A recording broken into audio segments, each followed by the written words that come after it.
So my buddies at Groundworks said, hey, Mike Rowe, how would you like to shoot a truly authentic advertising campaign? And I said, how authentic? And they said, totally authentic. And I said, okay, how about this? How about we go back to my hometown of Baltimore? With no scripts and no focus groups and no storyboards and no second takes, we'll just spend a really honest day showing the whole world exactly what goes on in a crawl space or when you're waterproofing a basement. I knew they'd say no. They said, okay. So that's what we're doing.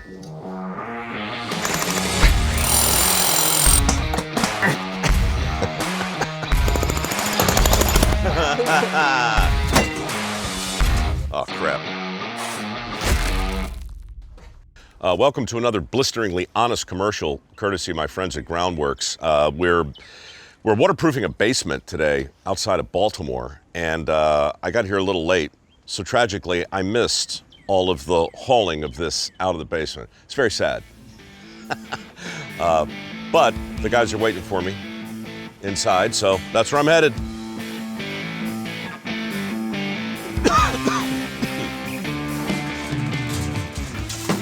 Oh, well, this is nice. Hi, fellas. How's it going? Great, man. Mike. Tyler. Tyler. Yep. Benny. Benny. It's Tyler and Benny. Who's that over there? I'm Austin. Austin, I'm Mike. How are you? Good. How are you doing? I'm good. Wow. So, what's the situation? Well, we have water and foundation issues. I'll say. So right now, me and Benny are working on getting the trench all cleared out. We'll put a layer of gravel down in there, then put our system in, gravel over top of it. What's the system? What's that mean? That's the system, is the basement gutter. That's Yep. is what's going to carry the water to the pump hole. Interesting. This typical? Yeah, a lot of houses have it. Yeah. It's just due to rainfall, poor foundation. A lot of people like putting flower beds and everything out there, rock. That just lets the water sit in there. Yeah. And then it trickles down. The block's porous, so it'll leak through the block, come into the floor. You know what that is, Benny? That's your classic unintended consequence. It is. Right? You want to make your house beautiful, you put a nice flower bed, and you could be accelerating this. Letting the water sit against your wall. So this starts bowing in because water's very powerful.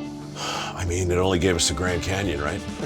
Yes. So how long do you think this problem has been a problem, and why did it get to the point where they actually called you guys? Well, actually, the homeowner told us that she's lived here for 42 years, and when they first moved in, they had water issues. Yeah. So I'm sure that this started out kind of like this crack right here, you know, just a very small one right here. I'm sorry, what, this? This very little crack. That you can little tiny see. crack. It was probably down here. Started out there. That is like your telltale sign of like, hey, I'm having an issue. And that's when people should call. We're not moving it though, are we? Like, we're not moving the wall. No, we're just going to stabilize the wall. Over time, we'll be able to tighten it up, probably push it back a little bit, Yeah. but not the whole way.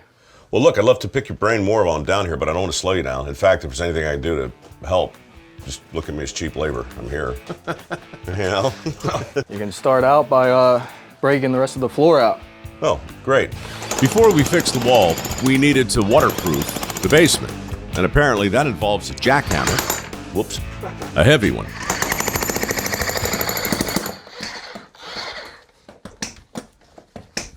Sometimes if you don't let it go down the whole way, Yeah. it'll make it a little bit easier. So you took your finger off the trigger at the last second At before that you last pulled up? second. Yep. There you go. There we go.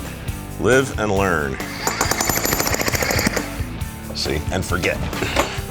Then you gotta cross break it. Chunk it up.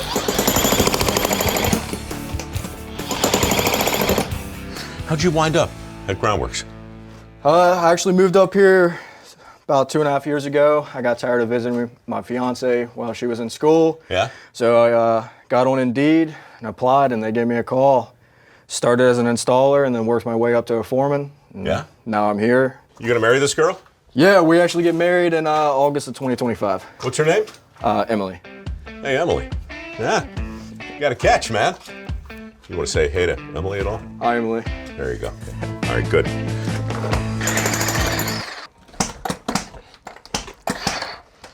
Yeah, son. There we go.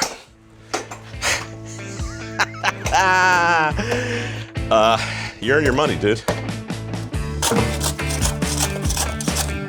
And then once we get this concrete off, there's gonna be clay up underneath of there. Right. That's shovel work. It's just, I mean, when I'm squatting here like I am and looking straight down the line there, it ain't good. No, it's not good. Like Benny was saying, like you get like a little crack like this, that's when you should really call us.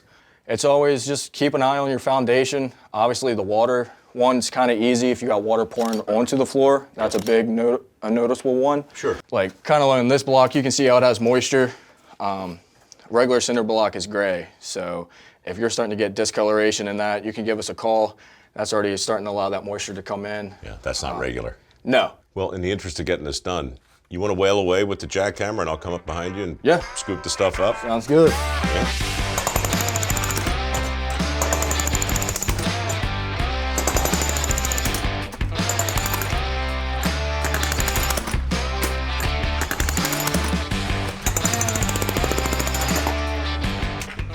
So we are going to the gym after this, or you're going to call this good? We'll call it good. Yeah. What did I walk by on the way in here? There were like 8, 10 giant garbage cans full of this stuff. Yeah, so we put this stuff in the 5-gallon buckets. Yeah. To carry it up the steps. We dump it into those trash cans, load them up onto the truck, and then dump them at the shop. You take all this stuff back to the shop? Yep.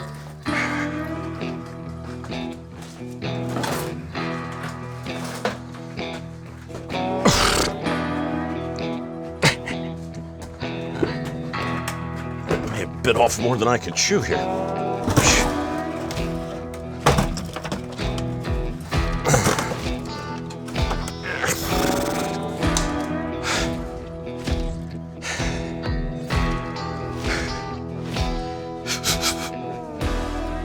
Is this where I came in?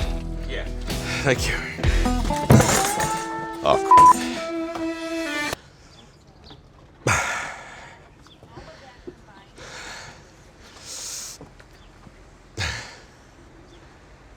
I guess they go down there.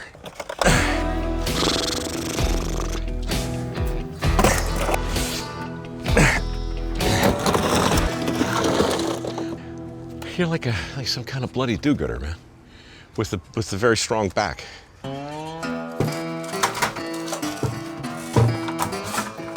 Why is this so common?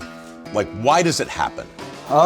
So when they build the house, they dig a big hole, basically like a swimming pool. Right? And then they pour your footing. They come in, they start building your block foundation. They backfill it. Well, now all of that is manhandled dirt. Right. So they pack it in as tight as they can. Well, then over time, water from rain, runoff, gets down into that swimming pool basically. And block is porous, the ground's porous, the footing's porous. So the water will seep through the wall. You can have it come in from the cold joint, which is the joint of the footer and the block forming together. Right. Or it can come from under the ground. It's like the house is under assault. Yeah. From all sides. It's fighting against everything.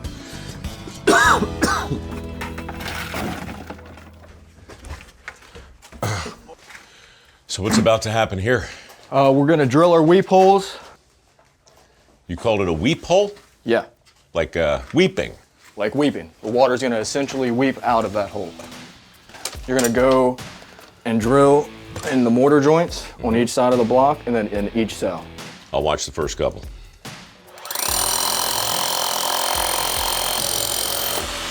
You'll feel the resistance after it goes. That'll let you know that you popped through the actual cell. Right.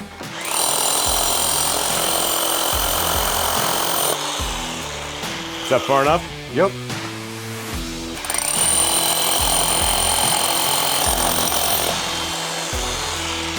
So again, just so I understand, the moisture that drips down on the inside of the wall has a place to... Exit and travel into our system. Our moisture barrier will eventually go the whole way on top of this, so then those holes will be behind that, so it won't be able to shoot out over top of the flange. It'll be right behind it, and it'll shoot it right into the holes of the system.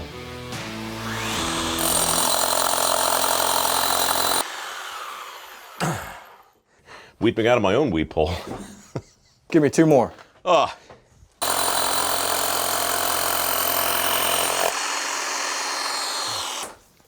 Now what? Now we get to put up the moisture barrier. Right, so we just unroll this. We'll drop it down. That way we can line it up with this one. Then you take your gun here. Then you just hammer that in. Then you'll follow it down.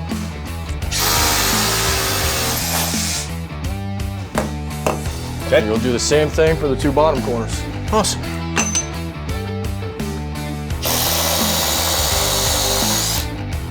Have you met the owner? The homeowner? Yeah. Yeah, it's really sweet. She must be grateful. She is. Yeah. She's not gonna have to worry about water anymore. Okay. First, we gotta take this bag of gravel, dump it down here in our trench, level it up a little bit. We brought down a whole skid of gravel today. How much is on a skid? About 64 bags. Oh man. Our gutter will go up here, and then we'll gravel in front of it. Gravel's gonna hold it into place.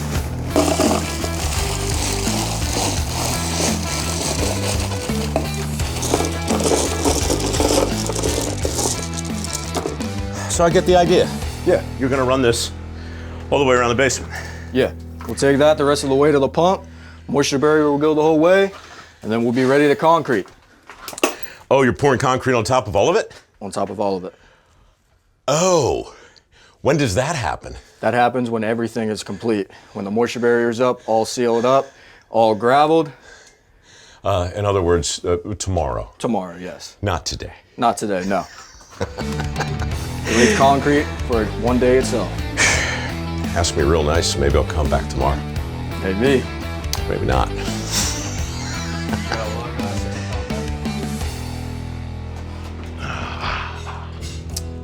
If you just joined me, I'm in the middle of filming a series of blisteringly honest commercials for my buddies at Groundworks, and I'm here in the midst of a waterproofing job in a basement, and I've learned more than I can probably remember.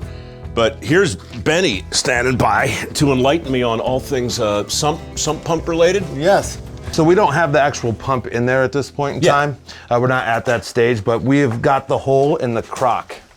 And what that does is we know we're putting in this system that you've seen so far. And all that water that we're taking to get rid of that hydrostatic pressure is going to run through our gutter system and come into this pump, to this crack right here where there'll be a sub pump there. So all this, everything that's been put in, It's all pitched. leads to this. All pitched to come right here. And that pump, of course, will take the water out. Yeah, we always take the water in, up, and out. This whole thing, this whole industry, if it were a war, the enemy would be water. Every single homeowner should know that water is your enemy. It's not good. It's just one of those great ironies, you know? Our bodies are mostly water. We'd be dead without it in like 36 hours. But it can destroy your biggest investment, like in a heartbeat. Yes. All right, at what, like in real time, when will the pump actually go in? We're pretty efficient. So if this was just, hey, we're gonna go do the job, let's go, someone would be laying that track and someone would be setting up the pump. We bring it up a pipe and we go out. We call that a discharge, the discharge of the water. Can you show me where it's gonna go outside? Yeah, let's go. Let's do that. Me or you first? After you. All right. Age and beauty and all that, right? Yeah. Hi, Phyllis. Hey. I'm Mike. Hi, Mike. How you doing? Good, how are you? I'm great. Thanks for letting us do this. Oh, no problem. It's going to be great down there. I mean, they're freaking bracing it up and they're just doing so much stuff. It's going to be a whole new house. What are you cooking? I'm making the chickpeas for tomorrow's crab tea. They're all going to be gone except for the 2. I was going to make, if I didn't know that, I'd have made them today. Did you hear that? She's making crab cakes for the crew. Maryland crab cakes. With Old Bay? Oh, yeah. You're in Maryland, aren't you? I'm in Maryland, hon. You're in Baltimore, baby. I'm in Baltimore. So this is what Benny's been doing. Digging a discharge trench. Yes, sir. We have to have the water get away from the home, right? Of course. Because we're trying to get it out, so it wouldn't make much sense to just let it go right here. Yeah. It's going right back to the foundation, right? So what we do is we take it 10 to 15 feet out away from the home, so everything is pitched down. And when we're done, you'll see that it's gonna go right in here. This is basically a yard well. So if it'll take all the water in, Right. so the water will leak down, and if it gets, overstimulated, over full, it'll come out into the yard, help water the lawn a little. How do you know what far enough is? Like, why not? We never go closer than 10 feet. That is just the industry standard. Okay. So for here at Phyllis's house, it just made a little bit more sense that she has a pitch going down, that we put it here so the water's gonna go out and away. That way. Right. Great. So in a big flood, hurricane, you probably weren't alive. Oh, yeah, you were. Well, no, you weren't. 1972. No. Hurricane Wasn't alive. Agnes blew up the Chesapeake Bay, and my old family's home had a sump pump, and the electricity went out. And so you just see the water rising in the basement, Got wet? We did. We were literally down there, my brothers, my dad, bailing water, walking it over into the sort of the cellarway, and a set of steps. Mm-hmm. That had a drain. While my mother was upstairs playing the piano, singing, "What Shall We Do with a Drunken Sailor?" It was a moment. You still remember it, so it has to be. Seared into my brain. Mm-hmm. All right, so are we ready to lay this, or we? Oh no, of course, I saved you some. Did you? The ceiling. What are you going to do with the dirt? Well, we lay gravel down, and anything that's left we'll put up here, because if you notice, I saved the sod, right? So Yeah. when we put it back, it doesn't look like we were here. What is your advice for homeowners like Phyllis? People with a grander home, a more modest home. Mm-hmm. I mean, water doesn't care. Water doesn't discriminate. So, Doesn't. like, should they be doing regular checks? How do you think about that? If you start seeing cracks, or you see like moisture on the walls, which if your walls aren't done, you can kind of see dark spots forming on the walls. It means those cells are filling up with water, those empty cells in the CMU. Yeah. So you definitely want to have that checked. I mean, we're more than willing to come do it for you and check. It doesn't cost anything. And you could be good, or we could be in front of the problem, and then it becomes a lot cheaper in the long run. How many of those free inspections yield nothing? Like, do you go out and say, hey, you know what? You're good? 20, 30% Are good. are good to go. Meaning No issues. 70 to 80% are not good to go. And it doesn't matter on age either. I've had brand new homes, within a year, their cove joint has already taken in water, or they're showing signs. That's got to be just the worst feeling. Mm-hmm. Move into a new home and your roof leaks, or there's water in the basement, or, what can you do? Yeah.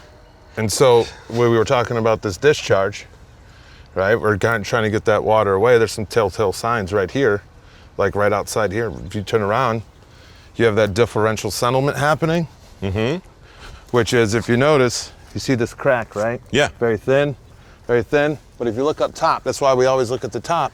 You can tell the back of this is starting to settle. That's from all that water that's been sitting here, rushing down, running straight to the foundation, just sitting there, washing that active soil away. And then this is when you start getting that sinking. It's almost like, how could it not happen? We go up front, I can show you a more glaring, obvious. I want to see more glaring and more obvious.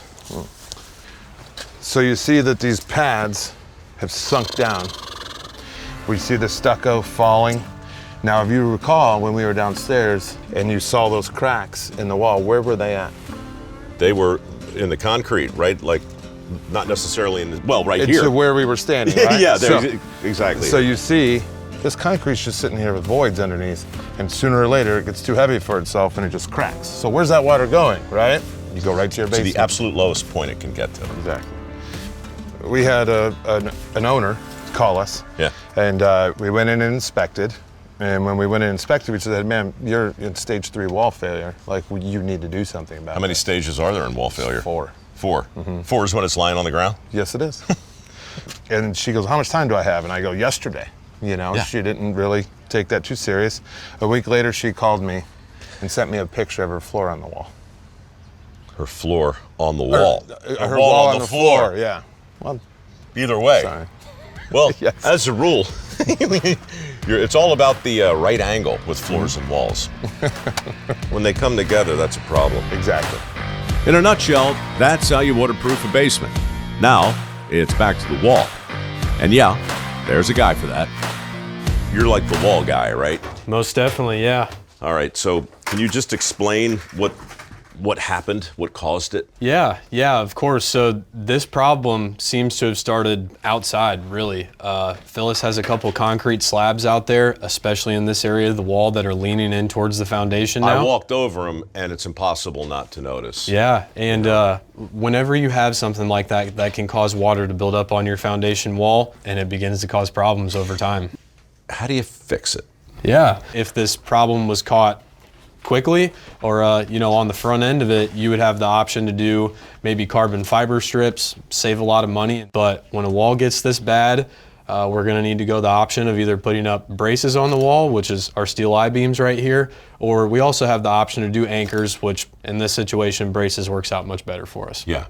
All right, so let's put in some braces. Yep, we'll be doing braces down here. So as you can see over here, we already have a couple of those footings dug. Great. We're going about 10 inches deep for each one of them. So the holes are dug, that's great. Why do Yeah. we need the shovel? Well, because we still have some more to dig over here. Of course so we do. Oh, man. That is just pure disappointment. you're moving and grooving. I'm making horrible progress. I keep hitting my head on that thing. That's all right. You're doing great. So it doesn't make any sense to take too big a bite. No, it does not. Because you can't, Yeah. it's just clay. Yep. Very dense, very heavy.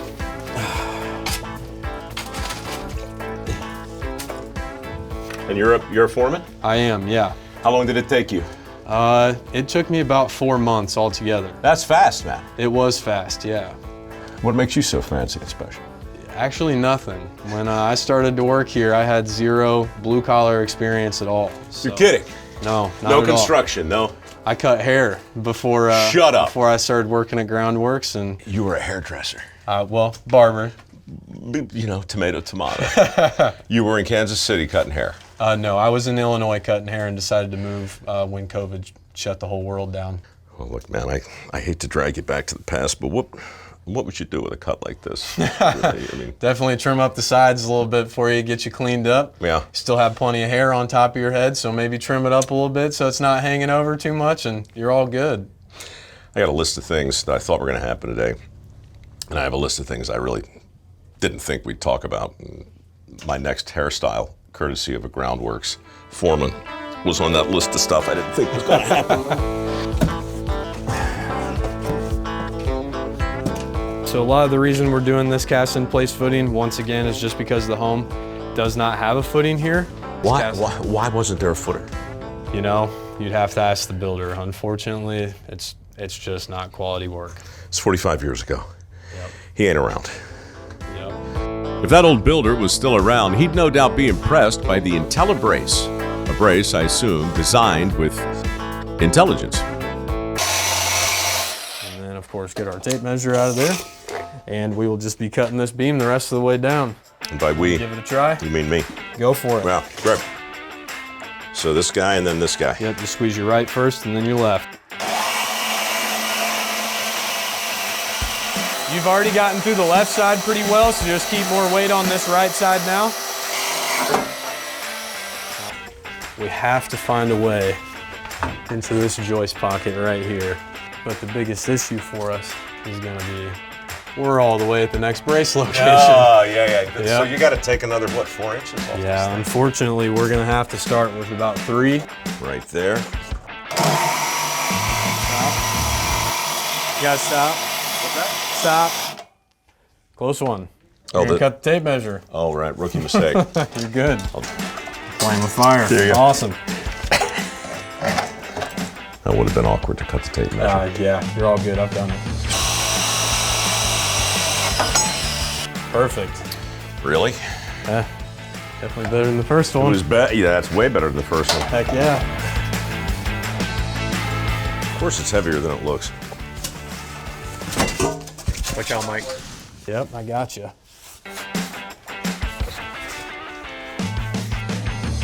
Look at that. Look at that. Oh, So- like it had eyes. Yep. So, how many? 1, 2, 3, 4. You're gonna run these all the way down? We do, yeah. We're gonna have 10 total on the wall, but the most effective ones are gonna be in our really bad bow area of this block wall. So if I got it right in my mind's eye, these braces are gonna go all the way down, and then you're gonna start to tighten them. But is that gonna be sufficient to push the wall back where it belongs? In this situation, it will be minimal because one, the situation was caught late on, but two, we're not in a great setup outside to do a wall pull back here. But once these cast in place footings dry and we're able to apply real pressure to the brace, we will be able to come in periodically, whether it be once every few months, once a year, and we'll be able to torque these braces down to pressure. Over a long period of time, it will get a small amount of movement. Great. Well, it won't get worse. It will not. No, we can guarantee stabilization with these braces, and definitely better to give us a call very early on before your problem gets this rough. That's worth repeating. The moral of the story is, Make sure you call us when you notice this versus once you have this. it's a good moral. To say the same thing one more time in a slightly different fashion, don't screw around with your house, people. It's your most important investment, and it deserves to be taken care of. Sooner, not later. Of this, I am absolutely certain. Good job, Mike. Yeah, people will absolutely love it. They're gonna love it, man. It's like, well, it's like dirty jobs. Without all the bullshit. Since you're still watching, go ahead and hit the subscribe button. For more Go Below with Rowe content every week.